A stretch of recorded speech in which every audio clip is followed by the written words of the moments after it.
First contact. The message arrived simultaneously on every device across Earth. It bypassed all security protocols, overrode all systems, and appeared in perfect translation in every language. For 17 seconds, humanity collectively held its breath. General Elena Vasquez stood motionless in the Pentagon's command center, her eyes fixed on the holographic display. After 30 years of military service, very little surprised her anymore. This, however, was unprecedented. "Play it again," she ordered, her voice steady despite the adrenaline surging through her veins. The message flickered to life once more. "To the developing civilization of Sol 3. Your technological advancement has been monitored and assessed. The hegemony of allied systems has determined that your species has reached integration threshold. Prepare to receive our emissaries. Resistance is inadvisable." Dr. James Chen, the Pentagon's chief sinolinguistic specialist, adjusted his glasses nervously. "General, the translation algorithms confirm this isn't human-made. The message contains linguistic structures that don't match any known Earth language pattern." "How many people have seen this?" Vasquez asked. "Everyone, General." The transmission appeared on every screen on the planet simultaneously. "Social media is exploding. We have reports of panic in major cities." Vasquez nodded grimly. First contact with an alien civilization should have been humanity's greatest moment. Instead, it felt distinctly like a threat. "Get me the president." 12 hours later, in an emergency session of the United Nations Security Council, representatives from world powers gathered in stunned silence. The initial shock had given way to grim determination as intelligence agencies worldwide confirmed what they already suspected. This was real. President Kamara of the African Union was the first to speak. "We need to consider our response carefully. This hegemony speaks of integration, not destruction. Perhaps diplomacy." "They've already bypassed every digital security measure we have," interrupted Premier Lai of the Eastern Coalition. This wasn't a greeting, it was a demonstration of power. General Vasquez, invited as a military advisor, leaned forward. "Our global defense systems detected no incoming transmission.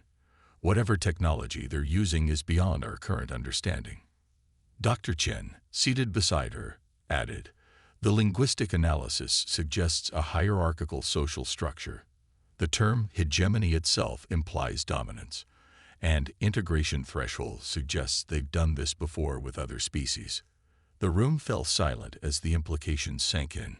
Secretary General Torres cleared his throat. "Are we even capable of resistance if we chose that path?" Before anyone could respond, every screen in the chamber flickered. The same alien script appeared, followed by a countdown. 12 o'clock, 00, 11:59:59, 11:59:58. "They're giving us 12 hours, Dr. Chen translated, "presumably to prepare for these emissaries." General Vasquez's secure comm device vibrated. She glanced down at the message from NASA and felt her blood run cold. "Something just appeared in orbit," she announced. "Multiple objects. Massive energy signatures. They weren't there 10 seconds ago." At NASA's Jet Propulsion Laboratory, Dr. Amara Okafor stared at the readings in disbelief. 27 objects had materialized in Earth orbit, each approximately 2 kilometers in length. Their sudden appearance had defied all known laws of physics. "Are they ships?" asked her colleague, Dr. Hiroshi Tanaka. "I think so," Amara replied, adjusting the telescope array. "But their configuration is unlike anything we'd design. There's no visible propulsion system, no radiation signature we'd expect from engines." The objects maintained perfect geosynchronous positions, forming a precise pattern around Earth. "They're establishing a containment grid," Hiroshi realized. "Look at the positioning. They can observe every square meter of the planet's surface." Amara nodded grimly. "And presumably targeted as well." Her terminal pinged with an incoming transmission, direct from the alien vessels. Unlike the text message, this was visual. A figure appeared on screen, vaguely humanoid but clearly not human. Its skin was iridescent, shifting colors as it moved, and its eyes, 4 of them, positioned in a diamond pattern, blinked in sequence. People of Earth. It spoke, its mouth movements not quite matching the perfect English they heard. I am emissary Colverin of the hegemony. Your world has reached the technological threshold that qualifies you for integration into our collective. This is an honor granted to few developing species. Amara and Hiroshi exchanged glances. The Integration Council will arrive in 11 of your hours to begin the process. Prepare your leaders to receive our terms. Be advised that while we prefer peaceful integration, we are equipped to handle resistance. Your primitive weapons cannot harm our vessels, but our weapons can reduce your cities to ash in moments. Choose wisely. The transmission ended abruptly. Did it just threaten us? Hiroshi whispered. Amara was already reaching for the secure line to the Pentagon. They didn't come all this way for a friendly chat. They want something, and they expect us to give it to them without a fight. Within an hour, video of the alien transmission had leaked online. Social media exploded with reactions ranging from religious fervor to apocalyptic panic. In major cities, people flocked to stores, clearing shelves of essentials. Others gathered in churches, mosques, temples, and other places of worship. Some simply went home to be with their families. In Washington, D.C., President Rivera convened an emergency meeting of his national security team. Similar scenes played out in Beijing, Moscow, New Delhi, London, and capitals worldwide. What do we know about their capabilities? Rivera asked, his normally confident voice strained. General Vasquez projected the latest satellite images, 27 vessels in perfect formation, no detectable propulsion system. They appeared instantly, suggesting some form of faster-than-light travel, or, more concerning, teleportation technology. Energy readings are off the charts. Each ship appears to be generating power equivalent to several nuclear reactors. Military options, the president asked. Vasquez's expression was grim. Limited, sir. Our missile defense systems weren't designed to target objects in geosynchronous orbit. Even if we could hit them, we have no idea if our weapons would have any effect. We need time, Dr. Chen interjected. Their language, their technology, it's all completely alien. Yet they speak of integration, as if it's a standard procedure. This suggests they've encountered other civilizations before us. And what happened to those civilizations? Asked the Secretary of Defense. No one answered. The question hung in the air, heavy with implication. President Rivera stood, pacing the Situation Room. If they wanted to destroy us, they could have done it already. They want something else. Integration, whatever that means to them. Sir, Vasque said carefully, there's another possibility we should consider. What if this is just the first wave? A vanguard for something larger? The president nodded slowly. We need to understand their true intentions before we commit to any response. We need intelligence. With all due respect, Mr. President, Vasquez replied, we have 11 hours before their Integration Council arrives. We don't have time for traditional intelligence gathering. Rivera turned to his chief of staff. Contact every other world leader. I want a global conference call in 1 hour. If we're going to face this, we do it together. 8 hours before the deadline, humanity had achieved something unprecedented. A unified global response strategy. It wasn't perfect, and there were disagreements, but faced with an existential threat from beyond Earth, old rivalries were temporarily set aside. The plan was simple. Appear cooperative while gathering as much information as possible. No hostile actions, but no surrendering Earth's sovereignty either. A delegation of world leaders would meet with the Integration Council, accompanied by scientific and military advisors. At NASA's Deep Space Network facility in Canberra, Australia, Dr. Amara Okafor made a discovery that changed everything. The ships are communicating with each other, she told General Vasquez over a secure line. We can't decode the transmissions, but we can track them. And there's something else. They're scanning us. Deep scans of our atmosphere, oceans, crust. They're making a complete inventory of Earth. Resources, Vask has realized. They're cataloging our resources. Yes, but not just natural resources. They're scanning our cities, our power grids, our communication networks. It's like they're creating a blueprint of human civilization. The implications were clear. This wasn't just first contact. It was reconnaissance. 3 hours before the deadline, a second transmission came from the hegemony ships. This time, the alien face appeared on screens in government facilities only, not to the general public. Your species' response has been noted, Emissary Culverin stated. The Integration Council has reviewed preliminary scans of your world. Your technological development is progressing at an alarming rate, particularly in the fields of quantum computing and artificial intelligence. This accelerated advancement is precisely why integration is necessary. President Rivera, speaking from the UN headquarters where world leaders had gathered, responded carefully. We are prepared to discuss peaceful relations with the hegemony, but we wish to understand what integration entails for our planet. The alien's 4 eyes blinked in sequence. Integration is the process by which developing species are brought into the hegemony structure. Your autonomous technological development will cease. You will receive approved technologies that will improve your quality of life while ensuring you do not develop capabilities that could destabilize galactic order. The room temperature seemed to drop several degrees as the meaning became clear. You intend to halt human progress, Rivera stated. Not a question, but a realization. We intend to direct it along safe paths, the alien corrected. Your species has moved from primitive combustion engines to rudimentary quantum computing in less than 2 centuries. Left unchecked, you will develop technologies dangerous to yourselves and others within decades. The hegemony has maintained galactic stability for 12,000 years by managing technological proliferation. After the transmission ended, the assembled world leaders sat in stunned silence. They're afraid of us, whispered Chancellor Schmidt of the European Federation. Not what we are now, but what we might become. General Vasquez, standing at the back of the chamber, felt a strange sense of pride at that thought. Humanity, for all its flaws and struggles, had advanced so rapidly that it frightened a spacefaring civilization thousands of years our senior.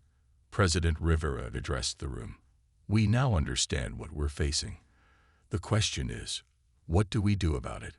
Prime Minister Chandra of India spoke up. If we submit to these terms, we surrender humanity's future. Our children and grandchildren will develop only along paths approved by these overseers. And if we refuse, asked President Liang of China, they have made their technological superiority clear. General Vasquez stepped forward. With respect to all assembled, I believe there's a third option. They fear our potential. That fear tells us something crucial about ourselves and about them. They wouldn't be here if they didn't believe we could eventually challenge them. The room fell silent as her words sank in. We need time, she continued. Time to understand their technology, their weaknesses, time to prepare.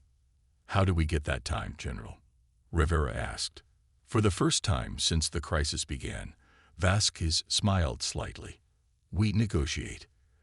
As the 12-hour deadline approached, humanity prepared to face its first extraterrestrial diplomatic challenge. The chosen meeting site was the UN Plaza in New York, cleared of civilians and surrounded by a joint military presence from a dozen nations. Dr. Amara Okafor, brought in as a scientific advisor, stood beside General Vasquez as they awaited the arrival of the Integration Council. Do you think this will work? Amara asked quietly. Vasquez kept her eyes on the sky.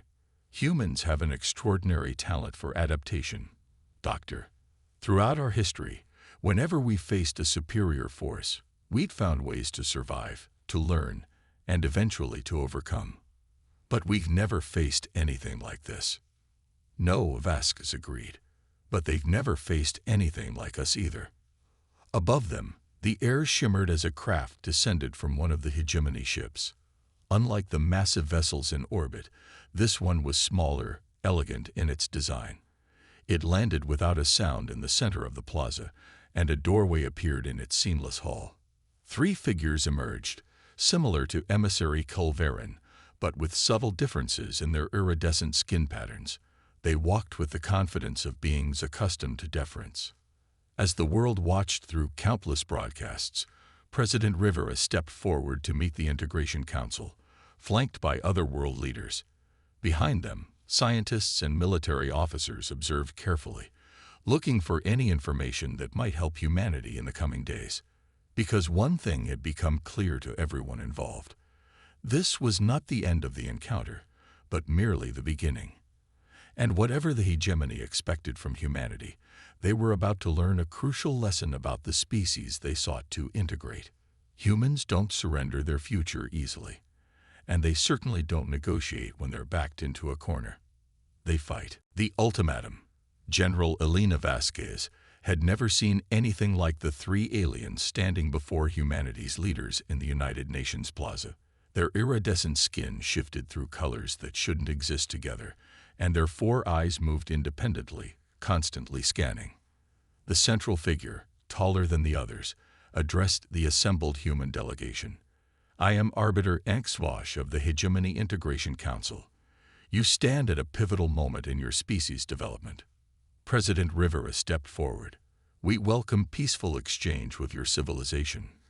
Arbiter, Earth is home to many nations and cultures, all of which value their autonomy and right to self-determination." The alien's upper eyes narrowed. Autonomy is an illusion cherished by developing species. The cosmos operates on principles of order and hierarchy. For 12 millennia, the hegemony has maintained this order by managing the advancement of species like yours. Dr. Amara Okafor, standing beside General Vasquez, whispered, "They're not even trying to hide their intentions. Why would they?" Vasquez replied quietly, "They believe their technological superiority makes our cooperation inevitable." Arbiter Anxvosh continued, "Our scans indicate your species has reached a critical juncture. Your development of quantum computing, if left unchecked, will lead to technological singularity within decades. This cannot be permitted." The terms of integration were laid out methodically. All advanced research in quantum computing, artificial intelligence, and antimatter physics would cease immediately. Hegemony overseers would be positioned in all major research institutions to monitor compliance. Earth would receive approved technologies that would improve quality of life, medical advances, clean energy solutions, agricultural enhancements, but nothing that could be weaponized or lead to independent space travel. A quota of resources would be extracted annually as Earth's contribution to the hegemony. In exchange, Earth would receive protection from less benevolent cosmic entities and eventual limited representation within the hegemony hierarchy. As the terms were outlined, Vasquez studied not just the aliens but her fellow humans. The initial shock on their faces was giving way to something else. Determination, even anger. President Rivera maintained his diplomatic composure. "These terms would fundamentally alter our civilization's trajectory. We request time to consider and consult with our people." "You have 48 of your hours," the arbiter replied. "Be advised that rejection of these terms will result in immediate containment protocols." As the Integration Council returned to their vessel, President Rivera turned to the assembled leaders. "We need to move quickly. General Vasquez, what's your assessment?" "They're overconfident," she replied without hesitation. "They've done this before and expect a predictable response, either immediate submission or futile resistance." "And what do you suggest instead?" Vasquez looked around at the determined faces of Earth's leadership. "We make them believe they're getting what they want, while preparing for what they don't expect." Within 6 hours, a global response strategy began taking shape. The world's military forces were quietly placed on high alert, not for immediate action, but for contingency planning. More importantly, a clandestine initiative codenamed PROMETHEUS was activated, gathering the brightest scientific minds from around the world in secure facilities deep underground. At Prometheus Alpha Site, buried beneath the Swiss Alps, Dr. Amara Okafor found herself working alongside scientists she had previously only read about. The hegemony ships appeared instantly in Earth orbit, she explained to the assembled team. This suggests either teleportation technology or some form of space-time manipulation we don't yet understand. Dr. Hiroshi Tanaka, her colleague from NASA, added, "Their energy signatures are unlike anything we've recorded. They're generating power at a scale that should be impossible without a small sun." "But not magic," interjected Dr. Soren Nielsen, a quantum physicist from Copenhagen. "Advanced, yes, but still bound by universal constants. We need to understand the principles behind their technology." The problem was gathering that intelligence without alerting the hegemony to humanity's true intentions. 24 hours into the 48-hour deadline, humanity presented its first response to the hegemony, a carefully crafted message of qualified acceptance, expressing willingness to join the galactic community while requesting minor adjustments to the integration timeline. Predictable negotiating tactics, Arbiter Xbosch commented to his subordinates. "Every species attempts to preserve some illusion of control. This one concerns me," said Secondary Arbiter Tolmec, whose skin rippled with patterns of analysis. "Their development curve is unprecedented. 17 other species have reached integration threshold, but none progressed from industrial to quantum technology in a mere 2 centuries. Which is precisely why they must be contained," Xbosch replied. "The Council projections are clear. Left unchecked, humans would develop Threshold 5 technologies within 70 years. Neither mentioned the unspoken truth. Only the hegemony's founding species possessed Threshold 5 technologies. The possibility of a newcomer reaching that level was unthinkable. While official negotiations continued on the surface, Prometheus teams worked feverishly beneath the ground, using data collected from every scanner, telescope, and sensor pointed at the hegemony ships. They began piecing together the aliens' technological principles. Their communication isn't just advanced, it's fundamentally different, Dr. Chen explained in the Pentagon's secure briefing room. They're not using electromagnetic radiation like radio waves. They're using quantum entanglement for instantaneous communication across any distance. General Vasquez understood the implications immediately. That's how they appeared simultaneously. Their entire fleet is quantum entangled, acting as a single organism. "Exactly," Chen confirmed. "And here's the crucial part. We've detected quantum resonance patterns in their transmissions that match theories our own scientists have been developing. Their technology may be centuries ahead of ours, but it's based on principles we already understand conceptually." President Rivera, joining via secure video link, asked the question on everyone's mind.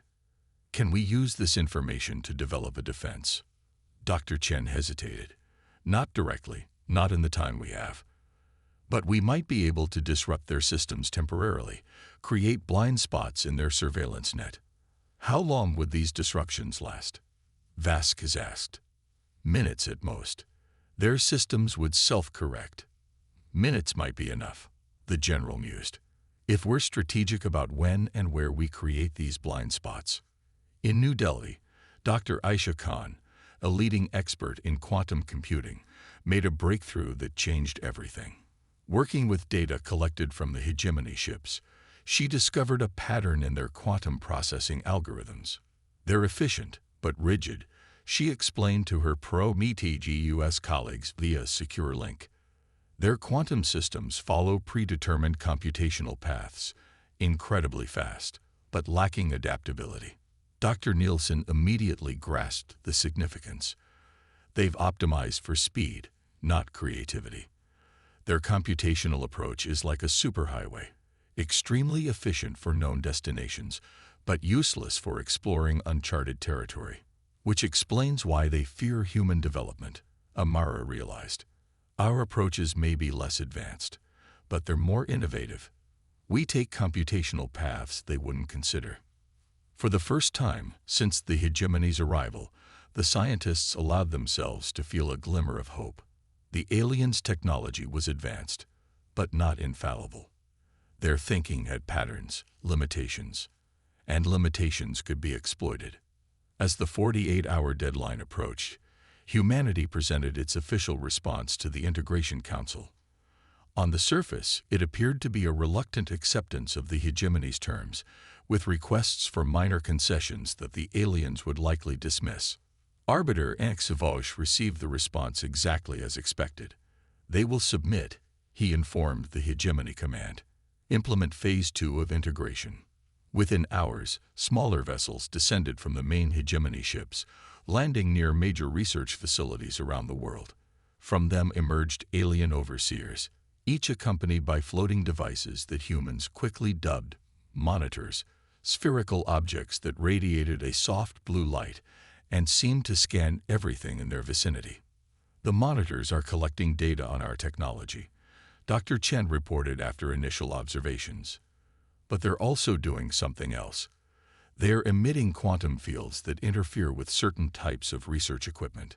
Suppression technology, Vasquez concluded, designed specifically to prevent quantum computing advancement. The appearance of compliance was crucial now. Publicly, research facilities welcomed the hegemony overseers, providing tours of their facilities and demonstrations of their work.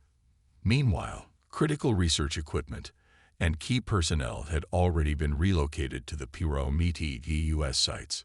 1 week after the hegemony's arrival, the initial phase of integration appeared to be proceeding smoothly. Earth's leaders publicly urged cooperation with the alien overseers. News networks broadcast interviews with hegemony representatives discussing the benefits integration would bring. Beneath this veneer of acceptance, humanity prepared. In the Pyramidi US Alpha site, Amara stared in disbelief at the simulation results on her screen. "This can't be right," she muttered, running the calculations again. Dr. Nielsen looked over her shoulder. "What are you seeing?" The hegemony ships maintained their position through continuous quantum field adjustments. I was trying to map the patterns, looking for weaknesses, when I noticed something strange. She pointed to a recurring fluctuation in the data. Every 76.3 hours, there's a momentary synchronization across their entire fleet, a reset of sorts in their quantum positioning system. "How momentary?" Nielsen asked. 3.7 seconds. Not long enough to do anything meaningful. But it happened simultaneously across all 27 ships, Amara emphasized. Their entire network experiences the same vulnerability at the same time. Nielsen's eyes widened as he grasped the implications. If we could exploit that moment, we might be able to inject a disruption into their entire system. Amara finished. Not enough to cripple them, but possibly enough to create a diversion. General Vasquez received the information with cautious optimism. A system-wide vulnerability, even a brief one, could be tactically significant. But what kind of disruption could we actually implement in 3.7 seconds? Dr. Khan joined the conversation from New Delhi. "We've been analyzing their quantum communication protocols.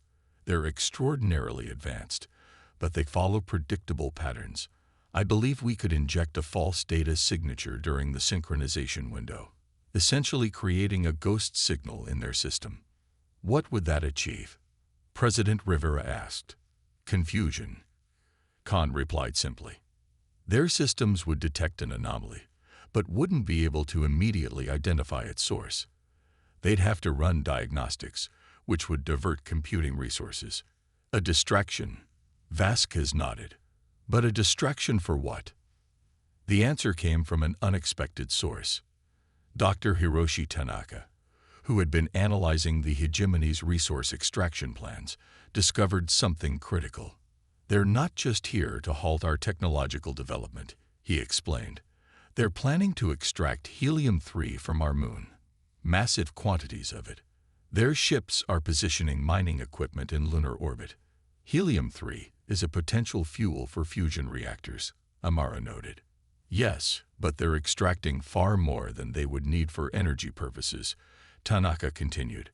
Based on the scale of their operation, I believe helium-3 is a critical component of their quantum field technology, perhaps the key material that enables their faster-than-light capabilities. President Rivera leaned forward. Are you suggesting we could disrupt their supply? Not exactly, Tanaka clarified, but their mining operation creates an opportunity.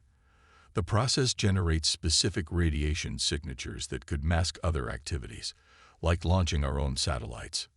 Satellites? Vasquez questioned.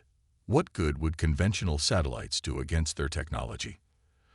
Dr. Nielsen smiled for the first time in days. Not conventional satellites. We've been developing quantum resonance devices based on our analysis of their technology. Small, crude by their standards, but potentially capable of interfering with their quantum fields, if positioned correctly and activated simultaneously during their synchronization window. A plan began to take shape, daring, desperate, but not hopeless. Using the hegemony's own mining operations as cover, humanity would position quantum resonance devices in specific orbital patterns. During a synchronization window, they would activate simultaneously, creating a cascading disruption in the aliens' quantum network. It wouldn't defeat the hegemony, but it might create enough chaos to buy time. Time for the next phase of humanity's response. How soon can these devices be ready? Vasquez asked. 2 weeks, Nielsen estimated. Maybe less if we get the resources we need. You'll have them, Rivera promised. Whatever it takes. As the meeting concluded, General Vasquez remained behind with President Rivera. They expect us to either submit completely or attempt some futile military action, she said quietly. They don't expect this. A third path. Rivera nodded grimly. Because they don't understand humans. They see our technological limitations, but miss our greatest strength, which is adaptability. Throughout our history, whenever humans have faced superior forces, we found unconventional ways to level the playing field. The president looked up at the ceiling, knowing that somewhere above, alien eyes were watching. They think they're dealing with a primitive species that will either kneel or break. They're about to learn how wrong they are. In the shadows of apparent submission, humanity prepared its response to the ultimatum. Not with the weapons the hegemony expected, but with something far more dangerous, human ingenuity unleashed. Silent revolution. Day 23 of the occupation. That's how most humans had come to think of it, despite the hegemony's insistence that this was integration, not conquest. In public spaces around the world, alien overseers moved with the confidence of beings who believed their dominance was assured. Humans appeared to comply with their directives, while hegemony monitors hovered nearby, scanning for forbidden technology. Beneath this facade of submission, a silent revolution was brewing. 500 meters below the surface of Lake Geneva, in an abandoned particle accelerator tunnel repurposed as Prometei EUS beta site, Dr. Amara Okafor and Dr. Soren Nielsen watched as their first quantum resonance device powered up. Output is stable, Amara confirmed, studying the readings. Quantum field generation at 17% of theoretical maximum.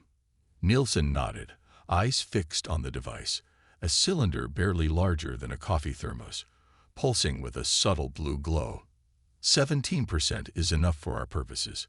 We don't need to match their power, just disrupt their synchronization. The room around them hummed with activity as scientists and engineers worked on dozens of identical devices. What they lacked in alien technology, they made up for in determination and innovative approaches to quantum mechanics. 216 devices, Amara mused, looking around the facility, each positioned at a precise orbital coordinate, all activating within a 3-second window. The mathematics are sound, Nielsen assured her. If our analysis of their synchronization pattern is correct, this will work. Amara wasn't so confident, and if the pattern has changed, if they detect our launches, if any one of 1,000 variables doesn't align perfectly. Nielsen's expression remained calm. Then we adapt. That's what they don't expect from us. Adaptation instead of capitulation. In Washington, D.C., the public face of cooperation continued. President Rivera hosted Arbiter HFY at the White House, where news cameras captured their seemingly cordial discussion of integration benefits. Behind closed doors, the conversation was considerably tenser. "Your species continues to display concerning behaviors," HFY stated, his four eyes blinking in sequence. "Resistance sentiment persists in your information networks despite suppression efforts. Humans value free expression," Rivera replied carefully. "Centuries of our cultural development have reinforced this value. Change requires time. Time is a luxury granted by the hegemony, not a right," the arbiter countered. "Our analysis indicates your species could adapt within a single generation if proper incentives were applied." The implied threat wasn't subtle. Rivera maintained his diplomatic composure while mentally reviewing the latest Pro-Meteus updates he'd received that morning. The quantum resonance devices were ready. Launch preparations were underway. They needed another week, 7 days to position everything perfectly. Perhaps a demonstration of integration benefits would help accelerate acceptance, Rivera suggested. Your medical technology, for instance, if humans could see tangible improvements in their lives. The arbiter's skin rippled with patterns that Rivera had learned to recognize as contemplation. "An acceptable proposal. We will authorize limited deployment of Threshold 3 medical technology to your healthcare facilities." It was a small victory, not just for the immediate benefits to human health, but for the opportunity it presented. Each piece of alien technology provided to Earth was another chance to understand hegemony science. At Prometheus Gamma site, beneath the Atacama Desert in Chile, Dr. James Chen led the analysis team studying the first samples of hegemony medical technology. "Their approach to cellular regeneration is fascinating," he explained during the daily secure briefing. "They're not just accelerating natural healing processes. They're manipulating the quantum state of biological matter." General Vasquez, joining remotely, cut to the chase. "Can we reverse engineer it?" "Not completely, not yet," Chen admitted. "But we're learning their fundamental principles. More importantly, we've confirmed our initial theory. Their technology relies heavily on quantum field manipulation across all applications, from communication to medicine to propulsion, which makes them vulnerable to our quantum resonance disruption," Vasquez concluded. "Precisely. And there's something else." Chen pulled up a molecular diagram. "The medical devices contain significant amounts of helium-3, confirming Dr. Tanaka's theory about its importance to their technology." President Rivera, also attending remotely, asked the question on everyone's mind. "Launch status." General Vasquez took over. 73 devices already deployed under cover of civilian satellite launches and space debris monitoring missions. The remaining units will be positioned within 6 days, assuming launch conditions remain favorable. The hegemony suspects nothing. They're monitoring our official space activities, of course, but our devices are masked with conventional satellite signatures. As far as their sensors can tell, we're simply maintaining our existing satellite network, a permitted activity under the integration protocols. Rivera nodded. "We need to ensure they remain focused elsewhere for the next 6 days. I'll authorize the public announcement of their medical technology deployment. Should create enough positive media coverage to distract from any unusual launch patterns." As the briefing concluded, Dr. Amara Okafor raised a concern that had been troubling her. "We're positioning these devices based on the hegemony's current ship configuration. What if they move? What if they detect our plan? Then we fail," Vasquez replied bluntly. "But failure has always been a possibility. What matters is that we try, that we show the hegemony and ourselves that humanity doesn't surrender its future without a fight." 3 days later, Dr. Aisha Khan made a discovery that fundamentally changed their understanding of hegemony technology. Working with quantum computing systems hidden deep in Prometheus Delta site in Bangalore, she identified a pattern in the aliens' quantum field generation that had previously gone unnoticed. "They're not just using quantum fields for communication and propulsion," She explained to the emergency council convened to hear her findings.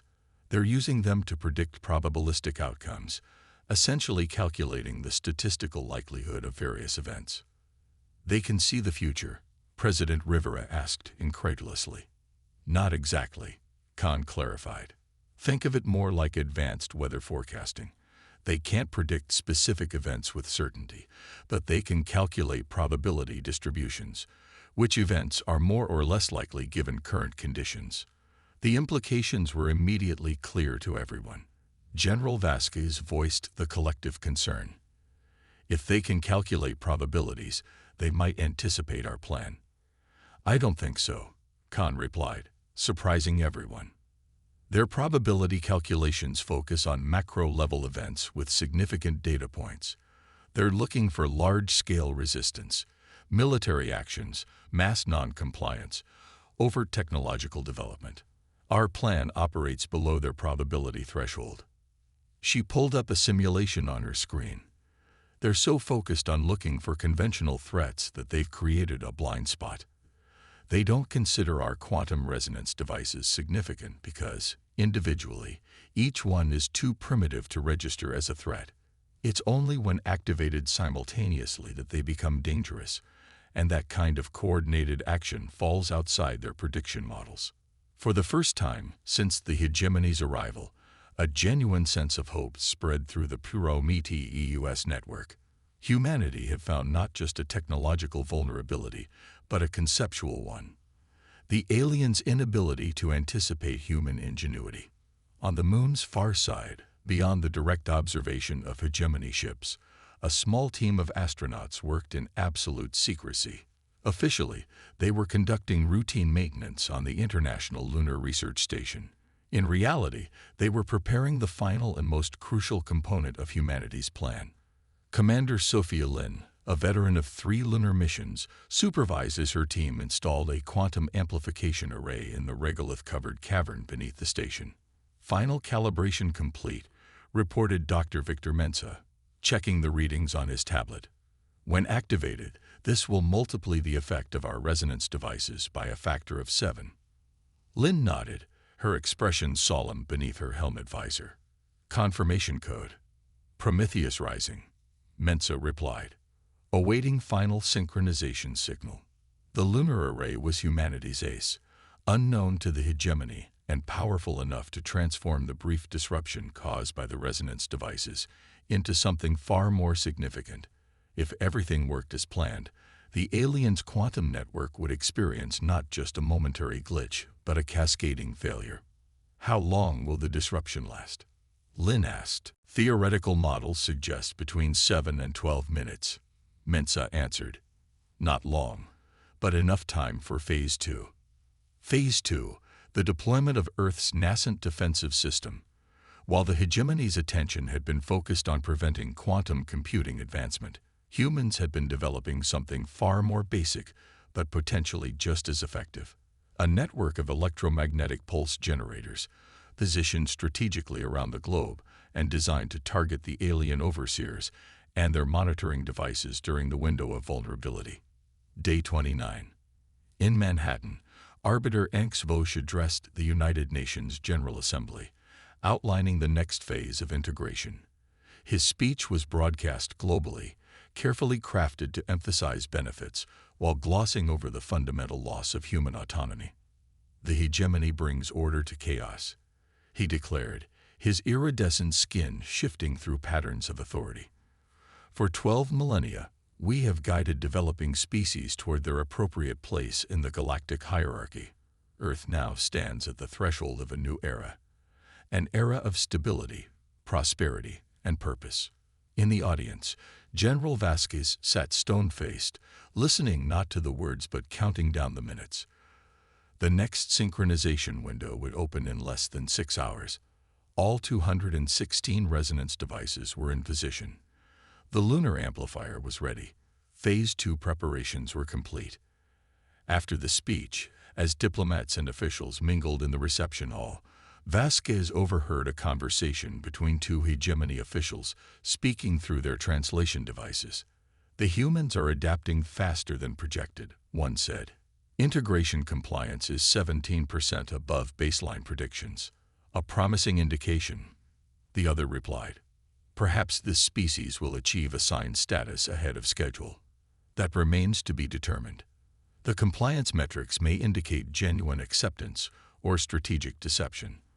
The probability calculations remain inconclusive. Vasquez kept her expression neutral as she moved away, but internally she felt a surge of satisfaction. Khan was right. The hegemony's prediction models couldn't account for humanity's true intentions. 3 hours later, in the Pentagon's Secure Command Center, Vasquez joined President Rivera and the pro-Metis U.S. leadership team for the final briefing before activation. All systems are ready, she reported. Resonance devices showing green across the board. Lunar amplifier standing by. EMP network charged and targeted. Rivera looked around the room at the determined faces of Earth's best and brightest. Scientists, military leaders, engineers, all united in this moment of defiance. The hegemony came here expecting to find a primitive species that would either submit or break, he said quietly. Today, we show them what humanity really is, not just our technology or our resources, but our spirit, our refusal to surrender our future. He nodded to Dr. Chen, who activated the secure communication system. Initiate countdown. Synchronization in T-minus 30 minutes.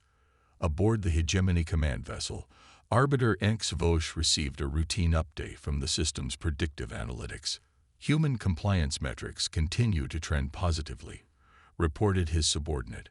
Resistance probability has decreased to 12.7%, well within acceptable parameters for this stage of integration. HFY absorbed the information with satisfaction. This integration was proceeding more smoothly than many others in his long career. Humans were adaptable. Certainly, their rapid technological development proved that, but they were also pragmatic.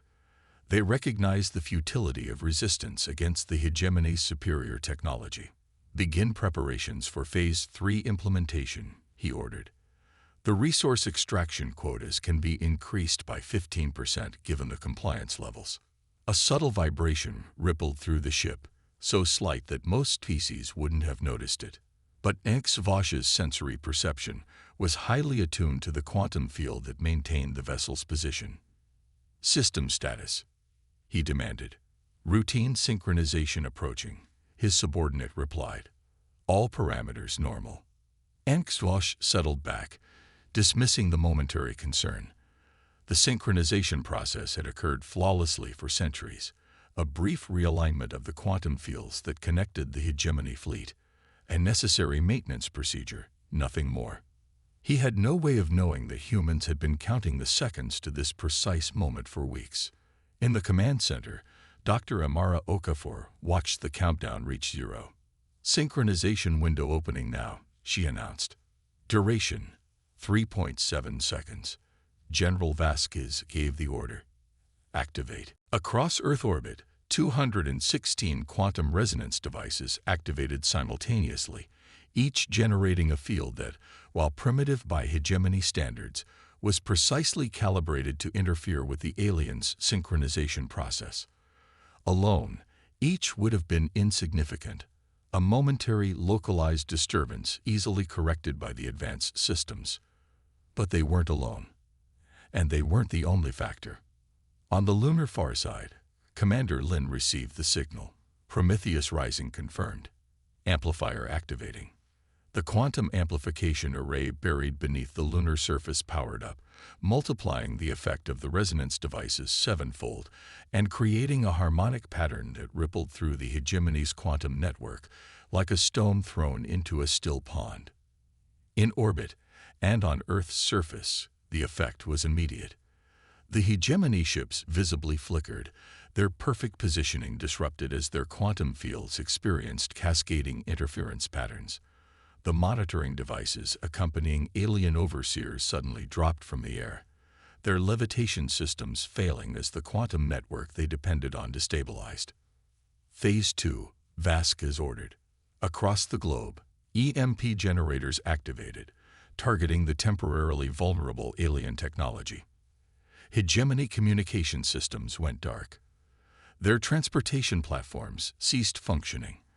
For the first time since their arrival, the aliens were experiencing something they hadn't predicted: complete technological failure. In the command center, Amara watched the sensor readings with a mixture of disbelief and exhilaration. It's working. The disruption is spreading through their entire network. Dr. Nielsen nodded, his eyes fixed on the quantum field analysis. The cascade effect is even stronger than we projected. We're seeing complete desynchronization across their fleet. President Rivera turned to General Vasquez. "How long?" 11 minutes and counting, she replied, checking the stability metrics. "Longer than expected. Their self-correction algorithms are struggling with the harmonic interference pattern." 11 minutes, less than the time it takes to watch a short video or cook a simple meal. But in those 11 minutes, humanity would demonstrate that the hegemony's control was neither absolute nor inevitable. The next phase of the plan was already in motion. As alien overseers found themselves suddenly without functioning technology, pre-positioned human security forces moved in to contain them, not harming them, but ensuring they couldn't regroup or communicate. Simultaneously, specially trained teams secured hegemony technology for study, gathering as many samples as possible before the aliens could re-establish control. Most importantly, a diplomatic team prepared to deliver humanity's true response to the Integration Council, not the fake compliance they had been presenting, but a clear message of defiance. Aboard the hegemony command vessel, Arbiter Enx Vosch struggled to comprehend the cascade of failure reports flooding in from all sectors. "Impossible," he muttered, watching as system after system went offline. "Their technological level cannot produce this kind of interference." His subordinate's skin had paled to a sickly gray, the hegemony equivalent of extreme stress. Quantum network destabilization at 87% and rising. Estimated recovery time, 8 minutes minimum. "How?" Enx Vosch demanded. "How did they do this?" The answer came not from his subordinate, but from his own realization. The hegemony had been monitoring for large-scale technological developments, for conventional weapons, for obvious resistance. They had failed to recognize the true threat: humans thinking differently, approaching problems from angles the hegemony would never consider. As the minutes ticked by, and the hegemony scrambled to restore their systems, humanity implemented the final phase of their plan: a live broadcast of every functioning screen on Earth, delivered by President Rivera, but representing the united voice of all nations. "People of Earth," he began, his expression solemn but determined. "Today, we have demonstrated that the hegemony's control is not absolute. Their technology, while advanced, is not infallible. Most importantly, we have shown that humanity's greatest strength is not our weapons or our resources, but our ability to adapt, to innovate, and to stand united against those who would determine our future for us." He looked directly into the camera, knowing that as the hegemony systems gradually came back online, they too would be watching. "To the Hegemony Integration Council, we reject your terms. We reject your concept of integration that amounts to little more than technological subjugation. Humanity will chart its own course among the stars, not as your subordinates, but as your equals." The broadcast continued, outlining humanity's counter-proposal: mutual recognition, technological exchange based on equality, and Earth's autonomy guaranteed. It was not a declaration of war, but it was an unmistakable declaration of independence. As the hegemony systems finally recovered and their ships stabilized, Arbiter Enx Vosch faced a situation unprecedented in his long career. The humans had not only resisted, they had done so in a way that revealed fundamental vulnerabilities in hegemony technology. More concerning still, they had broadcast their act of defiance to their entire population. Any attempt to reimpose control through force would now be met with global resistance, not the isolated pockets the hegemony's probability models had predicted. For the first time in centuries, the Integration Council would have to consider a response they had never before contemplated: negotiation with a species they had intended to subjugate. In the Pentagon Command Center, as the sensors confirmed the hegemony systems coming back online, General Vasquez turned to President Rivera. "They'll respond soon," she said, "and we don't know what that response will be." Rivera nodded grimly. "Whatever it is, we've shown them, and ourselves, that humanity isn't easily conquered. We've bought time and revealed their vulnerabilities. Now we prepare for whatever comes next." The silent revolution had found its voice, and the hegemony was finally beginning to understand what they were really dealing with. Not a primitive species to be easily controlled, but a force of nature called humanity. The unexpected response. In the 3 days following humanity's act of defiance, an unsettling silence fell across the hegemony fleet. Their ships remained in orbit, but the alien overseers withdrew from Earth's surface, recalled to their vessels for what humans could only assume was an emergency council. General Vasquez stood before the holographic display in the Pentagon's command center, studying the positioning of the hegemony ships. Something had changed. "They're consolidating," she observed, moving from their previous dispersed formation into a tighter configuration. Dr. Amara Okafor nodded grimly, "and reinforcing their quantum fields. Our sensors are detecting energy outputs nearly double what they were before." "Preparing for attack?" President Rivera asked from the video screen. "Possible," Vasquez replied. "But something doesn't fit. If they intended to simply overwhelm us with force, why wait? Why recall their personnel first?" The answer came sooner than expected. A transmission from the hegemony command vessel, addressed not to Earth's leaders, but directly to the Prometheus network, a clear indication that the aliens now understood who had orchestrated the resistance. Arbiter Anxavosh appeared on screen, his iridescent skin patterns shifting in complex sequences that their xenolinguists had come to recognize as indicators of intense calculation. "Your species has demonstrated unexpected capabilities," he began, his tone modulated to project calm authority despite the circumstances. "The Integration Council has reassessed the classification of humanity in light of recent events." President Rivera exchanged glances with Vasquez. This wasn't the angry retaliation they had anticipated. "The harmonics principle you employed against our quantum network," Anxavosh continued, "represents an approach not previously encountered in 12,000 years of hegemony expansion. This creativity warrants reconsideration of standard integration protocols." Dr. Nielsen leaned forward, his eyes narrowing. "They're impressed," he whispered, "and concerned." The arbiter's next words confirmed Nielsen's assessment. The hegemony proposes a modified form of integration, acknowledging humanity's unique cognitive approach to technological development. "A delegation of your choosing will be permitted aboard our command vessel to discuss terms." As the transmission ended, the command center erupted in a mixture of relief and suspicion. "It could be a trap," Vasquez cautioned. "Get them aboard their ship, eliminate Earth's leadership in one strike." "Possible," Rivera acknowledged. "But I don't think that's their play. They could have launched an overwhelming attack immediately after our disruption if simple retaliation was their goal." Dr. Chen, who had been analyzing the arbiter's speech patterns, offered another perspective. "The word choice is significant. Unexpected capabilities, reassessed, reconsideration. These are not terms of conquest, but of revaluation. I believe they genuinely did not anticipate our approach and are now attempting to recalculate their strategy." "So we accept their invitation?" Rivera asked. "We accept," Vasquez replied, surprising everyone. "But not on their terms. Not on their ship." 24 hours later, in a hastily constructed neutral meeting facility on the International Space Station, humanity prepared to face the hegemony as equals for the first time. The delegation was small but carefully chosen.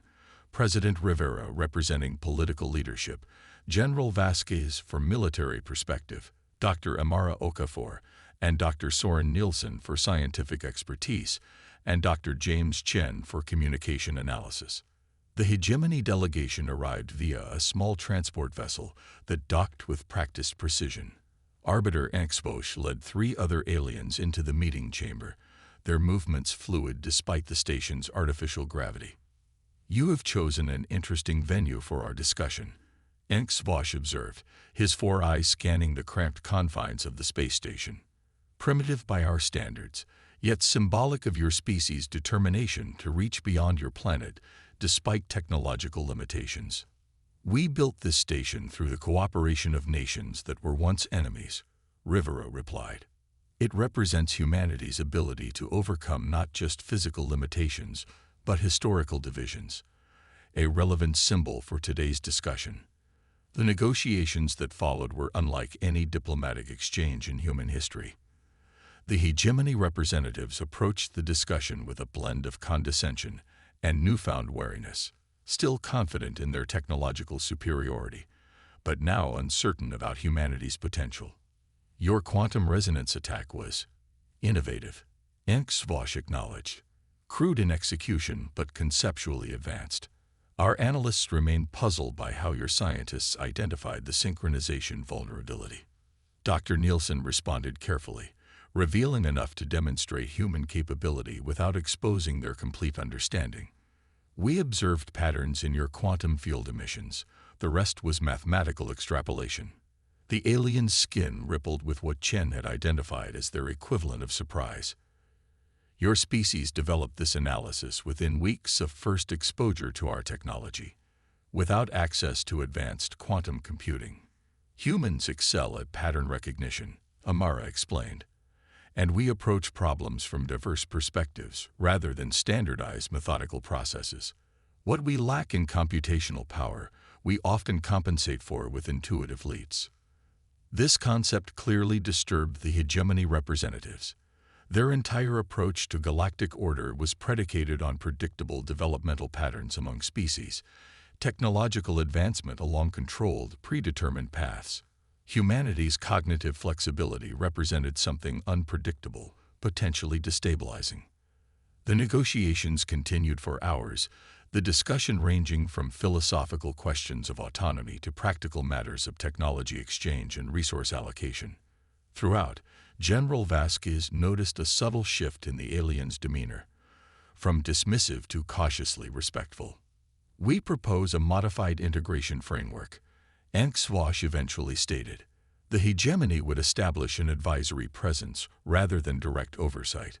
Certain technological research would remain restricted, but with greater allowances for human innovation in specified fields." "Unacceptable," Rivera replied firmly. "Humanity will not accept restrictions on our development imposed by external forces, regardless of how they're framed." "You fail to understand the galactic context," HFY countered, his skin darkening with emphasis patterns. "There are entities beyond the hegemony's borders that would view your uncontrolled advancement as a threat to be eliminated, not controlled. Our approach is protective, as well as restrictive." Vasquez seized on this revelation. "You're saying there are forces that even the hegemony fears?" The alien hesitated, clearly uncomfortable with the framing. "The cosmos contains civilizations with varying approaches to emerging species. The hegemony's methods are moderate by comparison." This was the opening they needed. Rivera exchanged a glance with Vasquez before responding. "Then perhaps what Earth needs is not integration but alliance, not subjugation but partnership. A relationship that preserves our autonomy while establishing mutually beneficial cooperation." "The hegemony does not form alliances with developing species," HFY stated, though with less certainty than before. "Then perhaps," Rivera suggested, "it's time for the hegemony to evolve its approach, just as you've asked humanity to evolve ours." While the negotiations continued on the ISS, Earth was far from idle. The brief window of vulnerability, demonstrated during the quantum disruption, had provided invaluable data on hegemony technology. At Pyrometeus sites worldwide, scientists worked feverishly to develop not just defenses, but adaptations of alien principles to human technology. Dr. Aisha Khan, coordinating efforts from Bangalore, made perhaps the most significant breakthrough, a method of generating stable quantum fields using Earth-based materials rather than the helium-3 the hegemony depended on. The efficiency was lower, the scale smaller, but the implications were enormous. Humanity could develop its own quantum technology independent of alien resources. In orbital shipyards hastily established since the crisis began, engineers applied these principles to the first generation of human vessels designed with hegemony-inspired technology. They weren't warships. Humanity had neither the resources nor the inclination for direct military confrontation, but they were capable of quantum field manipulation, the first step toward independent space travel beyond the solar system. Most importantly, a global defense network was under construction, building on the success of the quantum resonance disruption, but designed as a permanent, scalable system.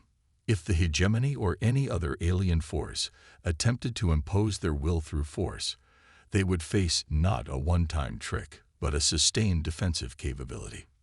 These developments remained hidden from the hegemony's observation, shielded by the same techniques that had allowed the original Pyramide-EUS project to operate undetected. But their existence strengthened humanity's negotiating position immeasurably, even if only the delegation knew about them. On the fifth day of negotiations, Arbiter X Vosh received a transmission from the hegemony command that visibly disturbed him. His skin paled to a dull gray as he absorbed information that clearly conflicted with his expectations. "Is everything all right, Arbiter?" Rivera asked, noting the alien's reaction. X Vosh hesitated before responding. "Our long-range sensors have detected an anomaly approaching the outer solar system. It appears to be a Scourge scout vessel." The term meant nothing to the human delegation, but the alien's reaction spoke volumes. "Explain," Vasquez demanded. "The Scourge are a predatory civilization from beyond the hegemony's borders," X Vosh explained, his usual diplomatic facade cracking slightly. "They do not integrate developing species, they harvest them. Their technology is comparable to our own, but their methods are vastly different." Dr. Chen leaned forward. "You're saying there's an immediate threat approaching Earth, beyond the hegemony itself?" "The Scout is likely performing routine boundary reconnaissance," X Vosh clarified. "But its presence is concerning. The Scourge typically avoid hegemony-controlled systems. Yet they're approaching Earth," Rivera noted. "Perhaps because they detected unusual energy signatures during our quantum disruption." The alien didn't deny the possibility, which was answer enough. "So now we face not just the hegemony, but potentially the Scourge as well," Vasquez summarized. "All the more reason why Earth needs to maintain its independence and develop its own defenses." "You do not understand," X Vosh insisted. "The Scourge would not negotiate as we have. They would strip your planet of resources, including your population, which they consider a resource." For a moment, the adversarial tone of the negotiations faded, replaced by a shared concern for what lay beyond the solar system. This was the context the hegemony had withheld. The galactic landscape was more dangerous, more complex than they had initially revealed. "Then it seems we have a common interest," Rivera suggested. "The hegemony doesn't want the Scourge encroaching on its territory. Earth doesn't want to face a new threat when we're still dealing with the first one." X Vosh's skin patterns shifted in what Chen had identified as their equivalent of reluctant agreement.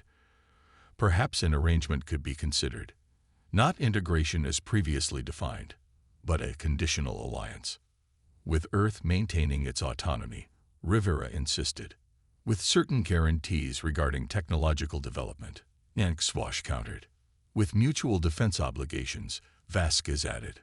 The shape of a new relationship began to form, not the subjugation the hegemony had intended, nor the complete independence humanity had initially demanded, but something unexpected. A genuine partnership born of necessity and mutual interest.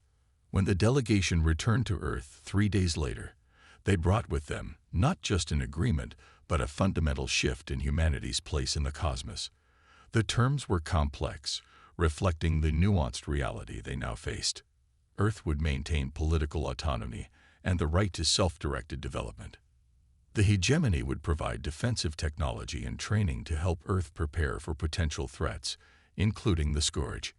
In exchange, humanity would share its innovative approaches to quantum mechanics and other sciences, offering the hegemony new perspectives on technologies they had taken for granted for millennia. A joint defense perimeter would be established at the solar system's edge, maintained primarily by hegemony vessels, but with growing human participation as Earth's capabilities advanced. Most significantly, Earth would receive representation in the Hegemony Council, not as a subject species, but as an affiliated civilization with its own voice. As President Rivera explained these terms to a global audience, reactions were mixed. Many remained suspicious of the hegemony's intentions. Others saw the agreement as a pragmatic necessity given the wider threats now revealed. Few were entirely satisfied, but most recognized that the landscape had fundamentally changed. Humanity was no longer alone, no longer isolated in its cosmic development. This is not surrender, Rivera emphasized in his address, nor is it complete victory. It is adaptation to a new reality. A reality where Earth is part of a complex galactic community with both opportunities and dangers we are only beginning to comprehend. At Prometheus Alpha Site, as they watched the president's speech, Dr. Amara Okafor turned to General Vasquez. "Do you think they'll honor the agreement? The hegemony? They'll honor it as long as it serves their interests," Vasquez replied pragmatically, "which is why we continue developing our own technology, our own defenses. And the Scourge, are they really as dangerous as Inxvosh claimed? I suspect we'll find out soon enough." Vasquez's expression was grim but determined. "But whatever comes next, we've proven something crucial, not just to the hegemony, but to ourselves." "What's that?" "That humanity doesn't break when faced with superior force. We adapt, we innovate, we find unexpected solutions." Vasquez allowed herself a rare smile. "They thought we would negotiate from weakness, accepting whatever terms they offered. Instead, we changed the nature of the conversation entirely." As night fell across Earth, the hegemony ships remained in orbit, no longer as conquerors but as uneasy allies. And beyond the solar system, unknown threats and opportunities waited in the vast darkness between stars. Humanity's first steps into the galactic community had not come as anyone expected, neither human nor alien. They had thought humanity would negotiate on their terms. They were wrong.